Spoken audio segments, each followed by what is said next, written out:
매일같이 스마트폰 화면을 들여다보거나 복잡하고 어수선한 도심 속을 걷다 보면 왜 그렇게 쉽게 피로감을 느끼고 집중력을 잃게 되는 걸까요? 혹시 단순히 의지가 부족해서 그런 건 아닐까 자책해보신 적은 없으신가요? 하지만 사실은 우리 눈과 뇌가 매 순간 끊임없이 맞서 싸워야 하는 눈에 보이지 않는 적이 있다는 사실을 아시면 조금 충격받으실지도 모르겠습니다. 우리의 소중한 집중력을 은밀하게 갉아먹는 진짜 범인이 따로 존재한다는 이야기죠. 현대 사회를 살아가는 우리에게 이 숨겨진 원인을 이해하는 것은 단순히 지식 습득을 넘어 개인의 삶의 질을 한층 높이는 필수적인 지혜가 될 수 있습니다. 오늘 우리는 당신의 집중력을 훔쳐가는 보이지 않는 이 적이 누구인지, 그리고 그 실체가 무엇인지 깊이 파헤쳐 보고자 합니다. 그렇다면 과연 우리의 집중력을 방해하는 이 보이지 않는 적은 무엇일까요? 바로 시각적 노이즈입니다.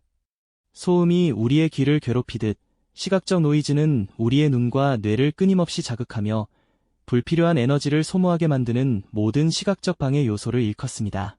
일상 속에서 시각적 노이즈는 정말 다양한 모습으로 우리를 찾아옵니다. 끝없이 쏟아지는 정보의 과잉, 복잡하고 산만한 디자인, 그리고 주변에 무질서하게 널려있는 시각적 요소들이 모두 여기에 해당하죠. 상상해보세요. 현란한 간판들로 가득 찬 도시의 거리, 무엇부터 봐야 할지 모르게 어지러운 책상이, 수많은 앱 아이콘으로 빈틈없이 채워진 스마트폰 화면, 혹은 온갖 광고와 정보가 뒤섞여 혼란스러운 웹페이지까지, 이 모든 것이 우리 뇌에 끊임없이 과부하를 주는 시각적 노이즈의 전형적인 모습들입니다. 우리 뇌는 시각 정보를 받아들이고 처리할 때 마치 고성능 컴퓨터처럼 작동합니다. 하지만 이 컴퓨터도 한 번에 처리할 수 있는 정보의 양에는 한계가 있기 마련이죠. 너무나 많은 시각 정보가 한꺼번에 밀려 들어오면 뇌는 어떤 정보가 중요한지, 어떤 정보는 무시해도 되는지 끊임없이 분류하고 걸러내느라 엄청난 에너지를 쏟게 됩니다. 마치 컴퓨터가 너무 많은 프로그램을 동시에 실행하느라 버벅거리는 것과 같은데요. 이러한 현상을 인지부하라고 부릅니다. 뇌가 감당하기 힘든 양의 정보로 과부하가 걸리는 상태를 말하죠. 게다가 한 가지 일에 집중하려다 다른 시각적 자극에 잠시라도 주의를 빼앗기면 우리 뇌는 다시 원래의 집중 상태로 돌아오는데 시간이 걸립니다. 이때 불필요한 정보가 남긴 흔적이 마치 잔상처럼 남아 다음 작업에까지 영향을 미치는데 이를 주의 잔여 효과라고 합니다. 예를 들어 중요한 업무를 처리하다가 스마트폰 알림이 울려 잠시 화면을 확인하고 다시 업무로 돌아왔을 때 알림 내용이 머릿속을 맴돌아 집중하기 어려운 경험 다들 있으실 겁니다. 이 역시 시각적 노이즈가 남긴 주의 잔여 효과의 한 형태라고 볼 수 있습니다. 이렇게 우리 뇌는 시각적 노이즈에 끊임없이 반응하며 피로를 느끼게 됩니다. 단순히 눈이 피곤한 것을 넘어 뇌가 불필요한 정보 처리로 지쳐버리는 것이죠. 이런 설명을 들으시면 내가 집중력이 약한 게 아니라 내 주변 환경이 문제였구나. 나만 이런 게 아니었네. 하는 공감과 이해를 느끼실지도 모르겠습니다. 결국 우리의 집중력 저하와 피로감은 단순히 의지의 문제가 아니라 과도한 시각적 노이즈에 노출된 뇌의 자연스러운 반응이었던 겁니다. 이제 우리는 시각적 노이즈의 실체를 조금 더 명확히 이해하게 되었을 텐데요. 그렇다면 이러한 시각적 노이즈가 단지 현대에만 존재하는 문제일까요? 아니면 인류 문명의 발전과 함께 그 형태를 달리하며 진화해온 것일까요? 다음 이야기에서는 이러한 질문들에 대한 답을 찾아보며 시대의 변화가 어떻게 시각적 과부하를 만들어냈는지 역사적 관점에서 심층적으로 탐구해 보겠습니다. 지난 시간 우리는 시각적 노이즈가 우리의 뇌를 어떻게 지치게 하고 집중력을 저하시키는지 살펴보았죠. 그저 의지의 문제가 아니라 뇌가 과도한 정보 처리에 시달리는 자연스러운 반응이라고 말씀드렸습니다. 그럼 궁금증이 생기실 텐데요. 이러한 시각적 노이즈가 과연 오늘날에만 국한된 현상일까요? 아니면 인류 문명의 진화와 함께 그 모습만 달리하며 우리 곁에 존재해 온 것일까요? 오늘은 이 질문에 대한 답을 찾아보며 시대의 변화가 어떻게 시각적 과부하를 빚어냈는지 역사적 관점에서 깊이 들여다보겠습니다. 사실 인류의 역사를 거슬러 올라가 보면 시각적 노이즈는 형태를 바꾸어가며 꾸준히 우리와 함께해 왔습니다. 먼 옛날 인류가 동굴벽에 그림을 그리던 시절을 상상해 보세요. 그 당시의 시각 정보는 생존에 필수적인 사냥이나 의사소통 등 극히 제한적이고 명확한 목적을 가지고 있었죠. 주변 환경은 단순했고 내가 처리해야 할 시각적 자극은 지금처럼 복잡하지 않았을 겁니다. 하지만 문명이 발전하며 상황은 점차 달라지기 시작했습니다. 가장 큰 변화 중 하나는 바로 인쇄술의 발명이었습니다. 15세기 구텐베르크의 인쇄술은 지식의 문턱을 획기적으로 낮추었지만 동시에 활자라는 새로운 시각 정보의 홍수를 세상에 풀어놓았습니다. 이전까지는 소수의 필사본으로만 접할 수 있었던 방대한 양의 글과 그림이 대중에게 보급되기 시작한 것이죠. 사람들은 갑자기 쏟아져 들어오는 수많은 시각 정보를 눈으로 받아들이고 해석해야 했습니다.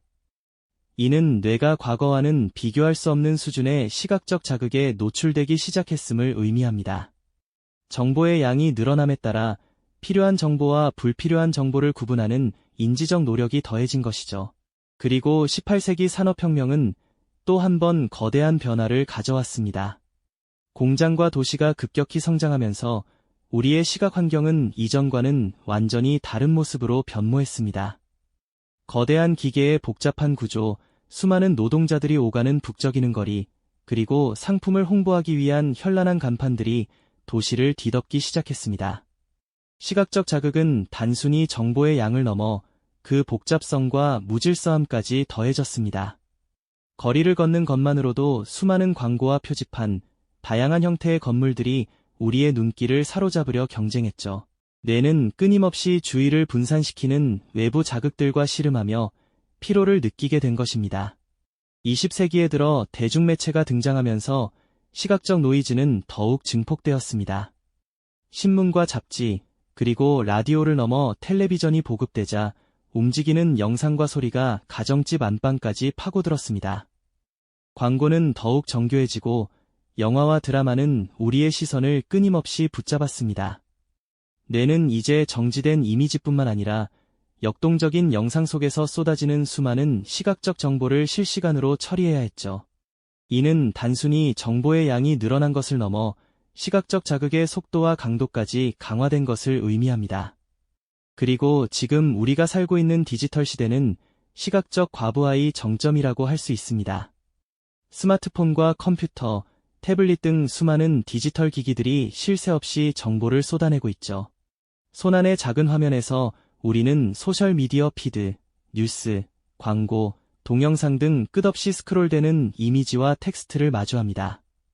앱 아이콘들은 저마다의 방식으로 우리의 주의를 끌려하고 알림은 시도 때도 없이 깜빡이며 집중을 방해합니다. 가상현실, VR, 이나 증강현실, AR, 기술의 발전은 시각적 노이즈를 현실 공간으로까지 확장하며 우리가 보고 경험하는 모든 것에 더 많은 시각적 자극을 입히고 있습니다. 이처럼 인류는 문명의 발전을 거듭하며 시각적 노이즈를 끊임없이 진화시켜 왔습니다. 고대에는 생존을 위한 최소한의 시각 정보만이 존재했지만 인쇄술은 활자의 홍수를, 산업혁명은 도시의 복잡성을, 대중매체는 영상의 자극을, 그리고 디지털 시대는 끊임없이 변화하는 초연결 시각 환경을 선사했습니다. 우리의 뇌는 수십만 년 동안 진화하며 단순한 환경에 적응해 왔는데 불과 수백 년 만에 이렇게 급변하는 시각적 환경에 적응하려니 버거울 수밖에 없는 것이죠. 우리가 느끼는 집중력 저하와 피로감은 어쩌면 인류 문명의 진화가 남긴 그림자일지도 모릅니다. 이처럼 시대의 변화가 만들어낸 시각적 과부하가 우리의 삶에 구체적으로 어떤 영향을 미치고 있을까요? 다음 이야기에서는 개인의 심리부터 비즈니스 영역까지 시각적 노이즈가 우리의 삶에 들이운 다양한 그림자들을 심층적으로 탐구해 보겠습니다. 그렇다면 이 시각적 과부하가 우리의 일상에 어떤 구체적인 흔적을 남기는지 함께 살펴보시죠. 먼저 개인의 심리적 안정부터 짚어볼까요? 끝없이 쏟아지는 시각 정보의 홍수 속에서 우리의 뇌는 쉴 틈 없이 과부하가 걸린 컴퓨터처럼 지쳐가고 있습니다. 스마트폰 알림, 복잡한 광고판, 현란한 웹사이트 디자인까지 이 모든 것이 끊임없이 주의를 요구하며 에너지를 소모시키죠. 이러한 환경에 지속적으로 노출되면서 우리는 만성적인 스트레스와 불안감에 시달리게 됩니다. 작은 정보 하나도 놓치지 않으려는 강박에 시달리기도 하고 때로는 아무것도 하지 않고 싶다는 무기력감, 즉 번아웃 증상을 겪기도 합니다. 단순한 피로감을 넘어 이는 삶의 질을 현저히 떨어뜨리는 문제로 이어질 수 있는 것이죠. 단순히 피로감만 느끼는 것이 아닙니다. 시각적 노이즈는 우리의 중요한 의사결정 과정에도 부정적인 영향을 미칩니다. 예를 들어 온라인 쇼핑몰에서 수많은 상품과 리뷰, 할인 팝업에 둘러싸여 본래 필요했던 물건 하나를 고르기 위해 몇 시간을 헤매본 경험 다들 있으실 겁니다. 너무 많은 선택지는 선택을 어렵게 만들고 결국 아무것도 선택하지 못하거나 후회하는 결과를 낳기도 하죠. 우리는 이를 선택장애라고 부르기도 하는데요. 시각적 혼란은 인지 부하를 높여 합리적인 판단을 방해하고 불필요한 에너지를 낭비하게 만듭니다. 결국 개인의 생산성 저하로 이어지는 악순환이 반복되는 셈입니다. 우리가 느끼는 집중력 저하와 능률 감소는 의지 부족 때문만은 아닌 것이죠. 이제 시선을 좀 더 넓혀 사회와 비즈니스 영역에서는 이 시각적 노이즈가 어떻게 작용하고 있는지 탐구해 볼까요? 기업들은 소비자들의 시선을 사로잡기 위해 시각적 노이즈를 전략적으로 활용하기도 합니다.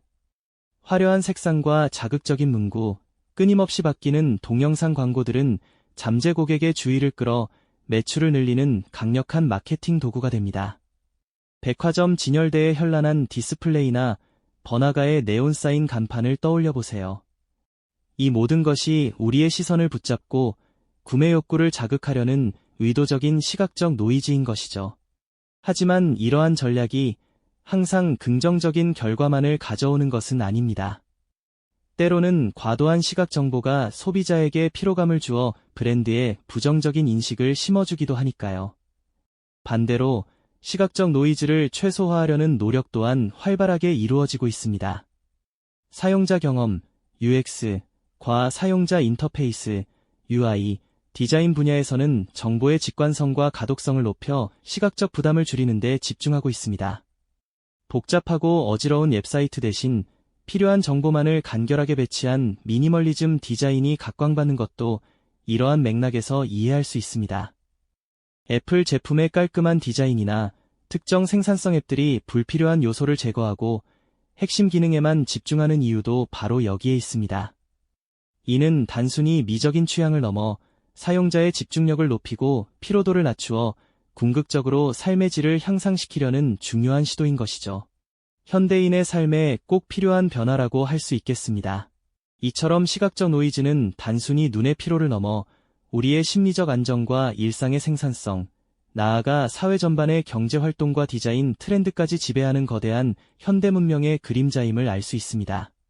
우리는 이 보이지 않는 힘을 이해하고 통제하는 것이 혼돈 속에서 진정한 집중과 평온을 되찾는 첫걸음이자 복잡한 시대를 살아가는 필수적인 생존 전략임을 깨달아야 합니다. 결국 우리를 둘러싼 시각적 노이즈는 피할 수 없는 현대 사회의 숙명이지만 이를 인지하고 현명하게 대처하는 능력이 곧 개인의 행복과 성공을 결정하는 중요한 요소가 될 것입니다. 더 많은 정보에 무작정 노출되기보다는 정보를 제대로 바라보고 걸러낼 수 있는 눈과 지혜가 우리에게 절실히 필요한 때인 것이죠. 그렇다면 이러한 시각적 과부하 속에서 우리는 구체적으로 무엇을 할 수 있을까요? 다음 이야기에서는 디지털 디톡스와 마인드풀니스와 같은 실질적인 방법들을 통해 집중력을 극대화하고 마음의 평온을 되찾는 길을 함께 탐구해 보도록 하겠습니다. 이 영상이 도움이 되셨다면 좋아요와 구독 부탁드립니다. 여러분의 응원이 제게 큰 힘이 됩니다. 다음 영상에서도 더 유용한 정보를 공유하겠습니다. 감사합니다.